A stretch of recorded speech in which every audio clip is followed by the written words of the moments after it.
My name is Natalie Prez, and I have an interview with a member of The Devil Wears Prada on June 8th, 2012. First off, you guys have been around for 7 years, also maintaining your original lineup. How does this make you feel? We've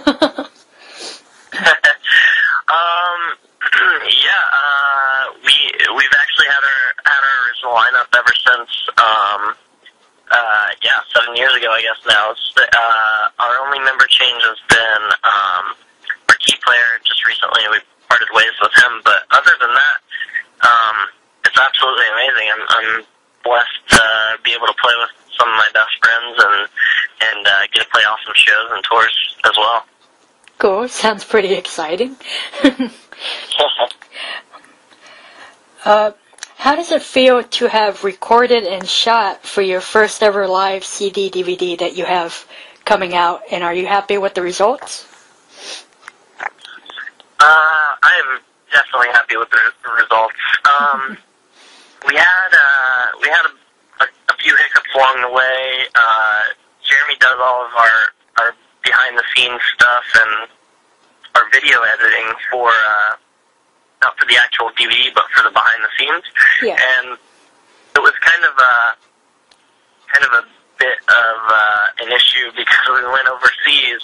Mm-hmm. We had all this stuff made for the DVD, and then basically the deadline was coming up, and we flew back from South America to the U.S. And as soon as we got back, our manager hit us up, and he's like, "Hey, we need that bonus content for the DVD."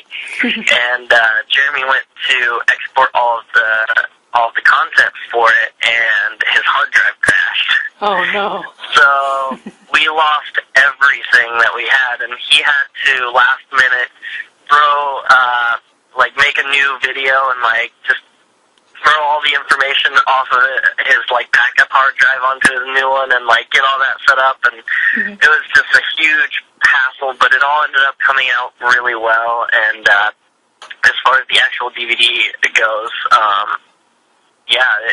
it looks amazing. It was edited really well. The sound is great. Super happy with that. Really happy with how my band played and such. Mm-hmm. Can't say that I played everything right, but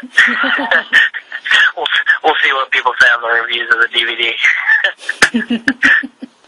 But I'm really happy with it, and I hope everybody else is equally stoked as I am on it.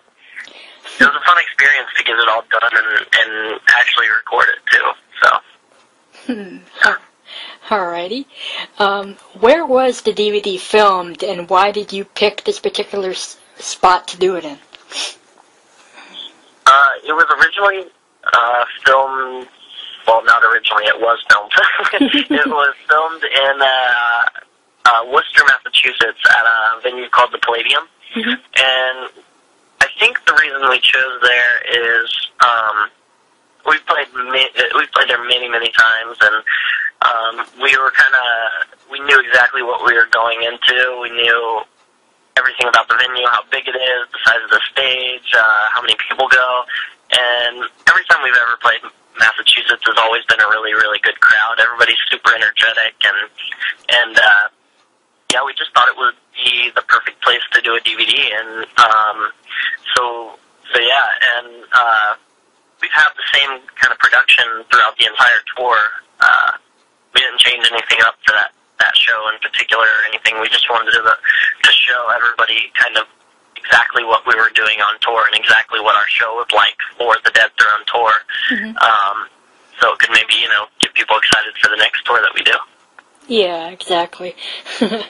You had mentioned that your keyboardist recently left the band.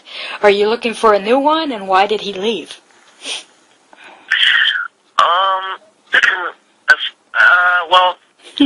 We kind of split ways just because, I don't know, it's sometimes it's just really hard to work with certain people in general, nothing against James at all.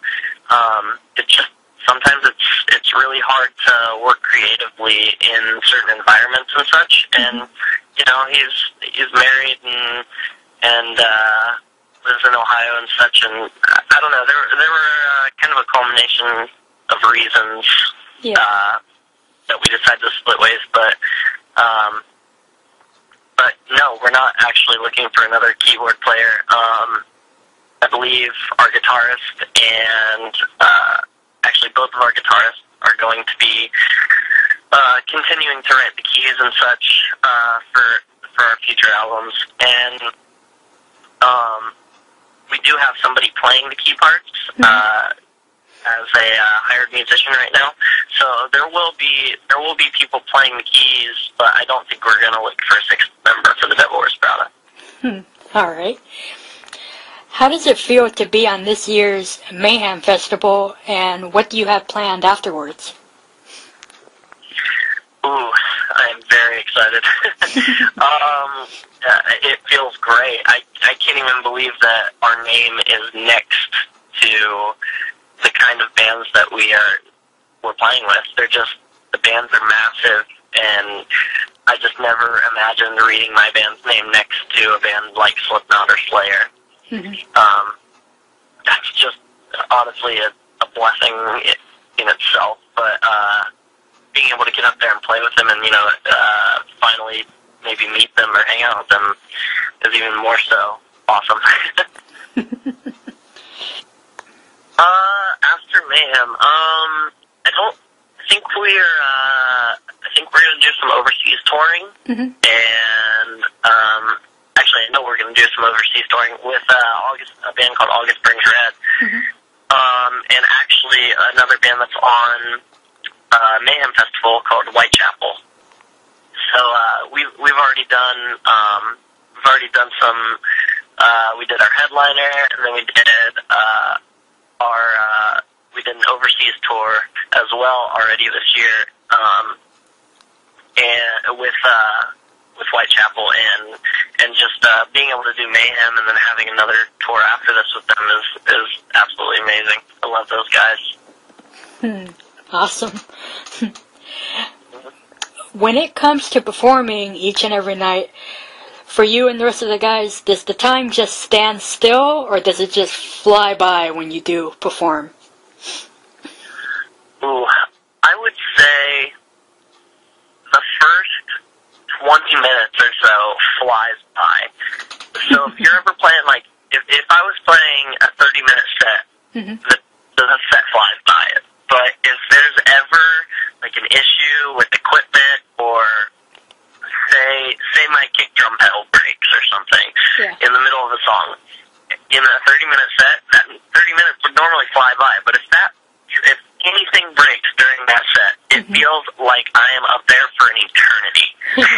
Because, like, it just, I don't know why, it just breaks that kind of, you have this constant, like, adrenaline rush the entire time, and as soon as something, like, kind of takes you away from that, you just can't get back in it. It's so hard. So I would say longer sets are a little bit tougher, just because you get tired or whatever. Anything that takes you out of that mode kind of makes it feel like a really long time. But as long as you're in it, you can get through 30 minutes, and it feels like 2 minutes. Cool. What is one special effect that you would want to use or see during your shows? Ooh, special effect.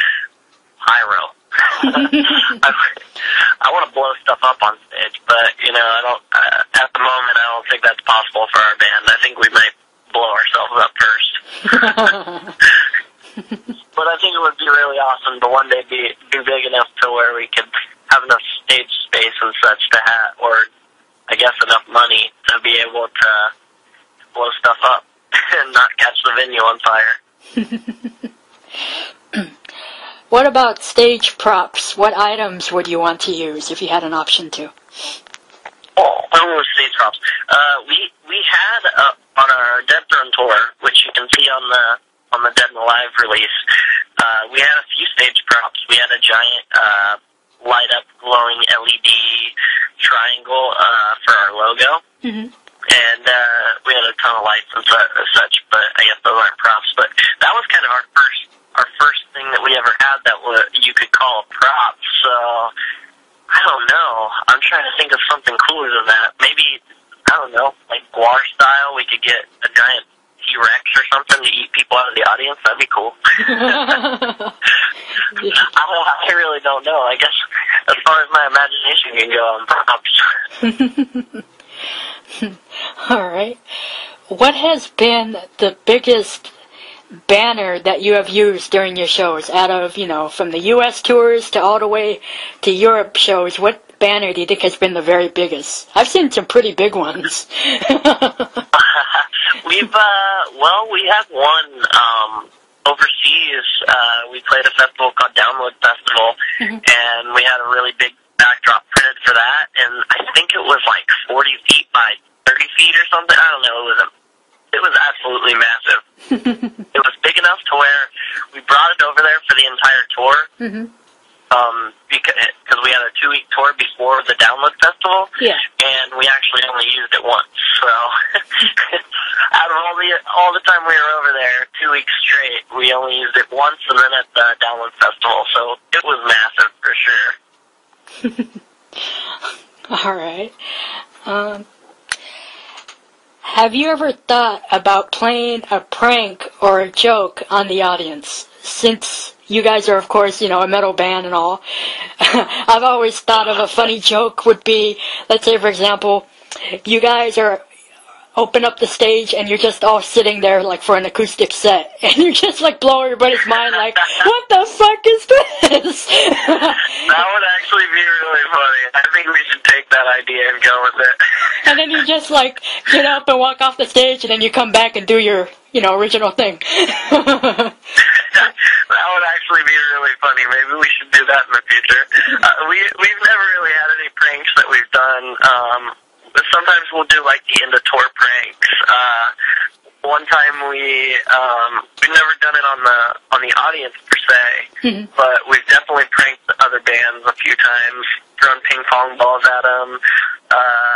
One time we took a smoke machine and put it in a band called Oh Sleepers dressing room. Yeah. And we just let the fog machine go the entire time that they were playing on stage. So when they got off stage, they came back to their room, and you couldn't even stick your hand in the room without being able to see it. Like, you couldn't see your hand in front of you.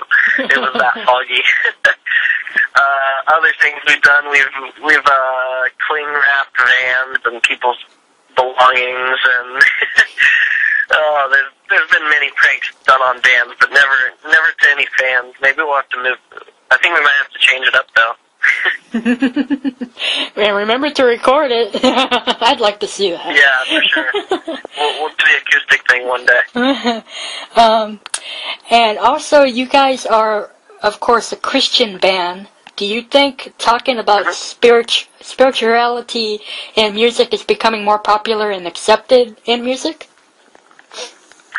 I don't actually know.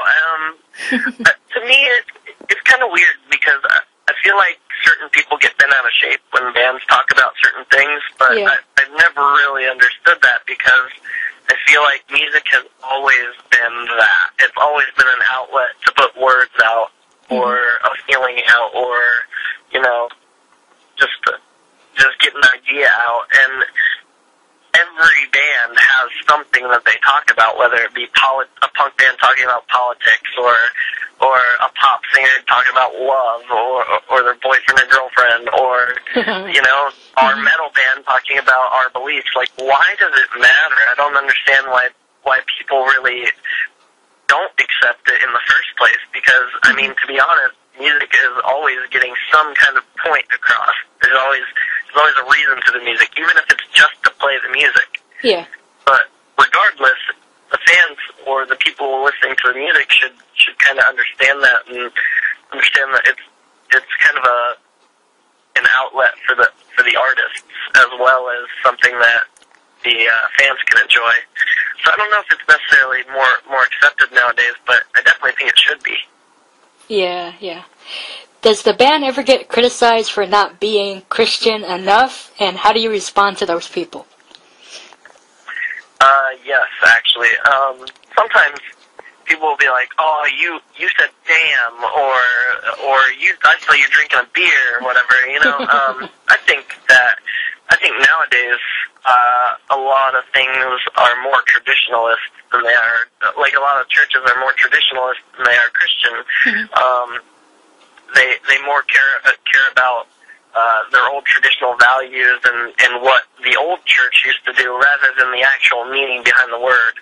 And we've definitely gotten lots of flack for just, you know, not doing things exactly the way somebody else does them. But the problem with that, and my response to that, is just, we can't possibly, as human beings, stay true to 400,000 different people's ideals. We have to have our own ideals and follow those. Yeah. So, I mean, you know, my response is just that I hope that our fans can become more understanding, or those particular fans become more understanding of the fact that not everybody is the same. People are different, and they believe different things, and it's just the general idea of Christianity that you got to understand is the important part. Yeah, exactly. And lastly, is there anything else you'd like to say or add?